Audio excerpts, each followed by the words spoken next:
ආයුබෝවන් විශ්වය ගැන පිස්සුවෙන් වගේ හිතන මගේ යාළුවනේ. අද මම අරන් ආවේ සාමාන්‍යයෙන් ඔයාලා බලන වීඩියෝ වලට වඩා ටිකක් රස්නේ වැඩක්.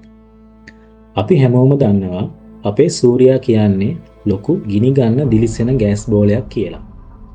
ඔයා ඉර එළියට බහැලා අනේ මට රස්නේ කියලා දාඩිය පිහදානකොට ඔයාලා දැනන් හිටියද මේ සූර්යාගේ උෂ්ණත්වය කොච්චරද කියලා? මේක නම් ඇත්තටම කරටි කරන රස්නයක්. විද්‍යාත්මකව කියනවා නම් සූර්යාගේ ඇතුළත හරය තමයි මේ උණේ උපරිම මට්ටම. මෙතන උෂ්ණත්වය කෙල්වින් මිලියන 15ක් විතර වෙනවා. හිතන්නකෝ අපි තේ හදාගෙන වතුර රත් වෙන උෂ්ණත්වයට වඩා මිලියන ගණනක් වැඩි. මෙතන තමයි සූර්යාගේ න්‍යෂ්ටික විලයනේ. නැත්නම් නියුක්ලියර් ෆියුෂන් කර්මාන්ත ශාලාව තියෙන්නේ. ඒ කියන්නේ හයිඩ්‍රජන් පරමාණු හීලියම් පරමාණු බවට පත් වෙලා එතනදී පිටවන ශක්තිය තමයි මේ ලෝකේ තියෙන ලොකුම ශක්තිය. අපිට නොමිලේ ඒක දෙනවාට හරිනම් බෝධි පූජා 7ක්වත් තියලා පින් දෙන්න ඕන. ඊට පස්සේ හරෙන් ටිකක් එළියට ආවම තියෙන විකිරණ කලාපය එච්චරම රස්නේ නැහැ.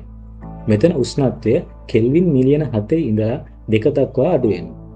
හරේන එන ශක්තිය ෆෝටෝන විදිහට තමයි මේ ස්තරය හරහා යන්නේ. හැබැයි මේ ෆෝටෝන යන්නේ හරියට ඉබිරේස් එකක් වගේ හිමින්. එක ෆෝටෝනයක් එළියට එන්න අවුරුදු දහස් ගාණක් ගත වෙන්න පුළුවන්. හිතන්නකෝ අපි ෆෝන් එකට සිග්නල් එකක් එන්න අවුරුදු දහස් ගාණක් ගියොත් පිස්සු හැදෙයි නේද? ඊළඟට තියෙන්නේ සංවහන කලාපය. මෙතන උෂ්ණත්වය කෙල්වින් මිලියන 2ක් විතර වෙනවා. මේක හරියට සුප් හැලියක් පුතුරුනවා වගේ. උණුසුම් ප්ලාස්මා උඩට එනවා, සිසිවෙලලා ආයෙත් පල්ලෙහාට යනවා. සූර්යාගේ මතු පිට අපිට පේන ග්‍රැනියුලේෂන් කියන රට හැදෙන්නේ මේ සංවහන ක්‍රියාවලිය නිසායි. ඒ කියන්නේ සූර්යයා ඇත්තරම සුප් උයනවා වගේ වැඩක් කරන්නේ. දැන් නෙමු අපිට පේන අපි හැමදාම දකින සූර්යාගේ මතු පිටට. ඒ කියන්නේ ප්‍රභාගෝලය. මෙතන උෂ්ණත්වය කෙල්වින් 5778ක් විතර වෙනවා. මේක තමයි සූර්යාගේ සීතලම කොටස. අංශක 5500 සීතල නම් ප්‍රශ්නේ කොහොමද? අපේ ශීතකරණයට ලැජ්ජයි මේ උෂ්ණත්වය ඇහුවම. සූර්ය ලබව කියලා තියෙන්නේ මේ ප්‍රභාගෝලයේ තියෙන අවුට ප්‍රදේශ වලට වඩා අංශක 1000ක් 2000කින් විතර සීතල තැන්. ප්‍රභාගෝලයෙන් ටිකක් උඩට ගියාම තියෙන්නේ වර්ණගෝලය. මෙතන උෂ්ණත්වය ආයෙත් ටිකක් වැඩි වෙනවා. කෙල්වින් 4000 ඉඳලා 20000 දක්වා වගේ. සූර්යග්‍රහණයකදී හරි විශේෂිත උපකරණ වලින් බැලුවම හරි මේක රතු පාටින් පේනවා. හරියට සූර්යාගේ රතු පළස වගේ. සූර්යාගේ පිටතම ස්තරය තමයි කොරෝනා. මෙතන උෂ්ණත්වය පුදුම සහගත ලෙස අතිශය ඉහළ වන අතර කෙල්වින් මිලියන 1 ඉඳලා 3 දක්වා පවා ළඟා විය හැකිය. සූර්යාගේ මතු පිටට වඩා කොරෝනාව මෙතරම් උණුසුම් වන්නේ ඇයිද යන්න තවමත් තාරකා විද්‍යාඥයන්ට අභිරහසක්ව පවතී. සමහර විට සූර්යයා අපිට රහසක් සංගනවා ඇති. නැත්නම් අපි රස්නේ ඒක වලට අදාළ නැහැ කියලා කියන්න ඇති. සූර්ය ජීවීන් අපේ හිරුගේ ගිනි ගහන අමුත්තු. හැබැයි මේ සූර්යයා කියන්නේ ආසයේ තියෙන ලොකු හීටරයක් විතරක් නෙවෙයි. එතන ජීවීන් ඉන්නවා. පොඩ්ඩක් ඉන්න. සූර්ය ලප ගැන නෙවෙයි අපි කතා කරන්නේ සම්පූර්ණ සූර්ය ජීවීන් ගැනයි. කලබල වෙන්න එපා. විද්‍යාවට අනුව නම් සූර්යාගේ ජීවියක් නැහැ. හැබැයි අපි පොඩ්ඩක් හිතමුකෝ අහම්බෙන් හරි සූර්යාගේ ජීවියක් තිබ්බා කියලා. කොහොමද ඒගොල්ලෝ? අපේ කතාබහට අනුව මේ සූර්ය ජීවීන් සාමාන්‍ය සෛල වලින් හැදිච්ච අය නෙවෙයි. මෙයාලා ප්ලාස්මා වලින් හදපු සම්පූර්ණ ශක්තිමය ජීවීන්. ඒ කියන්නේ මෙයාලට රේඩියේෂන් කියන්නේ අපේ වතුර වගේ. අපි වතුර බොනවා වගේ මෙයාලා රේඩියේෂන් බොනවා ඇති. මෙයාලා සූර්ය කුණාටු වලට අනුගත වෙමින් චුම්බක ශ්‍රේෂ්ඨ වලින් ආරක්ෂා වෙමින් ඉන්න ඇති. හිතන්න අපි වැස්සර තෙමින්නේ නැති වෙන්න කුඩේ අල්ලනවා වගේ මෙයාලා චුම්බක ශ්‍රේෂ්ඨ වලින් කුඩ අල්ලනවා ඇති. හිතන්න අපිට කතා කරන්න විනාඩි ගණන් යනවා. මෙයාලට තත්පරයකින් විද්‍යුත් චුම්බක තරංග වලින් අදහස් සෝමාරු කරගන්න පුළුවන්. ඒ කියන්නේ මෙයාලගේ මොළේ කියන්නේ අතිවිශාල විද්‍යුත් චුම්බක තරංග ජාලයක්.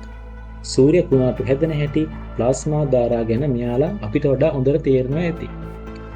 අපිට ගණන් හදන්න කැල්කියුලේටර් ඕන කරනවා වගේ මෙයාලට මුළු විශ්වයෙන් භෞතික විද්‍යාව හිසෙන් ගණන් හදන්න පුළුවන් ඇති. බුද්ධිය සාමූහික මහාචාර්යවරු. ඒ වගේම මෙයාලා හැසිරෙන්නේ සාමූහික බුද්ධියක් විදියට. ඒ කියන්නේ මෙයාලගේ ශක්තිය එකතු වෙලා එක ලොකු මනසක් විදියට ක්‍රියා කරනවා. හිතන්න අපිට විතරක් ඉගෙන ගන්න ගියපු දේවල් මෙයාට එකපාරටම හෝල් ගෲප් එකටම දැනගන්න පුළුවන්. ඒ කියන්නේ අපිට වඩා බුද්ධිමත් වෙන්න පුළුවන්.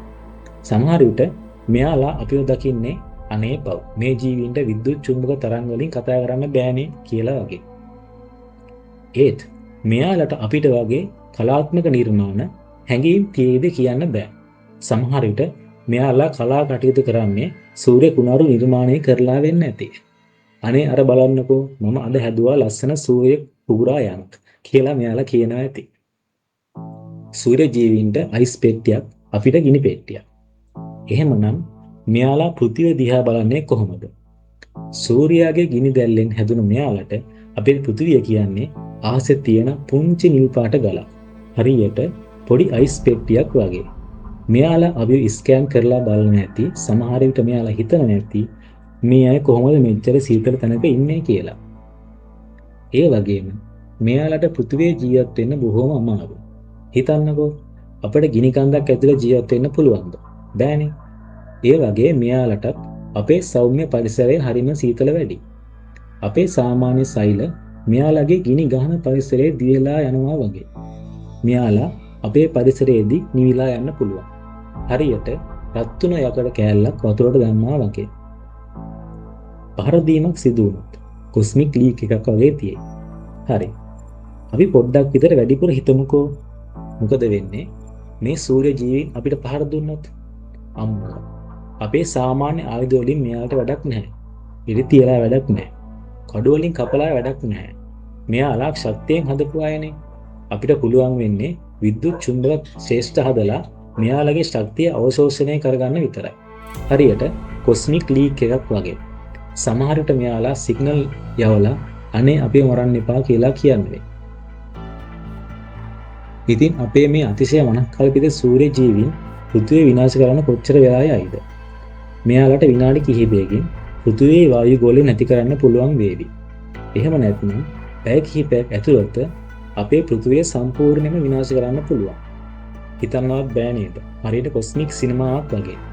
ඒත් අන්තිමට අපි කවුරුත් නැහැ. විනාඩි කිහිපයකින් එහෙමත් නැත්නම් පැය කිහිපයකින්. අවසනාවට මේවා හිතුවලක් විතරයි. ඒත් වාසනාවකට මේ අපේ හිතවල තියෙන කතාවක් විතරයි. අද අපි සූර්යයාට බය නොවී ඉමු. හැබැයි මේ කතාවෙන් අපිට තේරෙනවා විශ්වය කොච්චර පුදුමාකාරද. ඒ වගේම අපේ පෘථිවිය කොච්චර සීතලද කියලා. ඉතින් අද වීඩියෝ එක ගැන ඔයාලට මොකද හිතෙන්නේ? ඔයාලත් හිතුවද මේ සූර්ය ජීවීන් අපිට වඩා බුද්ධිමත් වෙන්නේ නැති කියලා? නැත්නම් මේක සම්පූර්ණ පිස්සුවක්ද? පහලින් කමෙන්ට් කරන්න. මේ වගේ තව පිස්සු හිතන ඒ වගේම දැනුම් වැඩි කරන කතා ගැන දැනගන්න ඕනේ නම් මගේ channel එක subscribe කරන්න අමතක කරන්න එපා. like එකක් දාලා යාළුවන්ට share කරන්න. ආයෙත් මේ වගේ වීඩියෝ එකකින් හමු වෙමු. හැමෝටම සුබ දවසක්.